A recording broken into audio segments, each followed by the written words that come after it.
Mise sous tension d'une brodeuse 15 aiguilles Fresal FR 1501. Premièrement, je vérifie que mon cordon d'alimentation soit branché, que mon cordon réseau soit enclenché et je mets en marche l'interrupteur. Deuxièmement, je vais regarder que mon arrêt coup de poing soit déclenché en le tournant et ma machine va se mettre automatiquement en position de démarrage. Donc vous avez après l'écran sur le côté ou la lumière ou le laser pour faire le point laser ou la lumière pour éclairer. La molette noire qui va se retrouver à nouveau sur le côté, ici à côté, ici sans boîte, vous voyez, ce qui nous permet de tourner la machine à la main pour la mettre à sa position 100.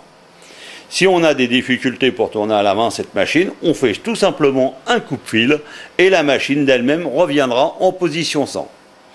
La deuxième manette que vous avez là, rouge, permet de déplacer le cadre d'aiguille. Vous voyez, s'il n'est pas à sa place bien comme il faut chercher le point mort zéro entre deux déplacements et la machine retrouvera automatiquement son emplacement.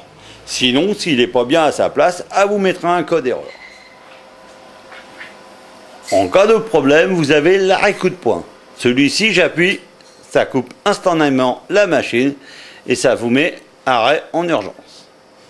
Donc, si un cadre est mal positionné ou quoi que ce soit, pas de panique, on appuie tout de suite sur l'arrêt coup de poing. Une fois que le problème est résolu, je tourne le bouton pour qu'il se redéclenche, ma machine se remet à son point de démarrage. Entretien de la machine. Une fois par semaine, défaire les deux vis de plaque à aiguille, les deux petites vis coniques ici, on enlève la plaque et on nettoie avec un pinceau doux et un aspirateur et on enlève tous les fils qui peuvent se trouver dessous. Donc là, je vous fais un gros plan. On enlève ces deux petites vis coniques qu'on a devant, on enlève la plaque et on nettoie tout le dessous en aspirant avec un aspirateur. On évite les soufflettes car celles-ci poussent les petites saletés au fond des tubes et provoquent plus de problèmes qu'autre chose. Huilage de la machine.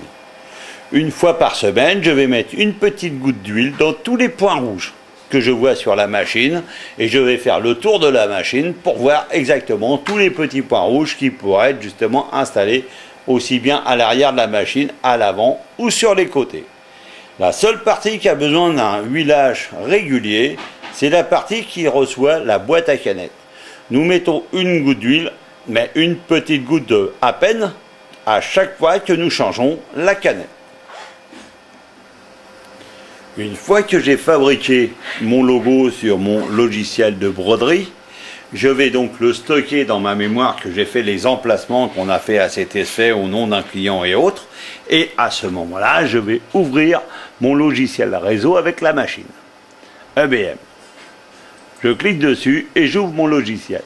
Une fois celui-ci ouvert, je vais le mettre en fonctionnement en appuyant sur la touche de gauche en bas à gauche, Start. Celui-ci reconnaît la machine et me met en place déjà les broderies qu'elle a à l'intérieur. À partir de là, je vais appeler les endroits où j'ai rangé mes broderies.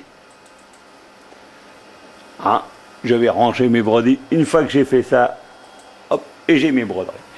Comment aller chercher une broderie? Je vais tout simplement sélectionner la broderie que on aperçoit sur son côté droit.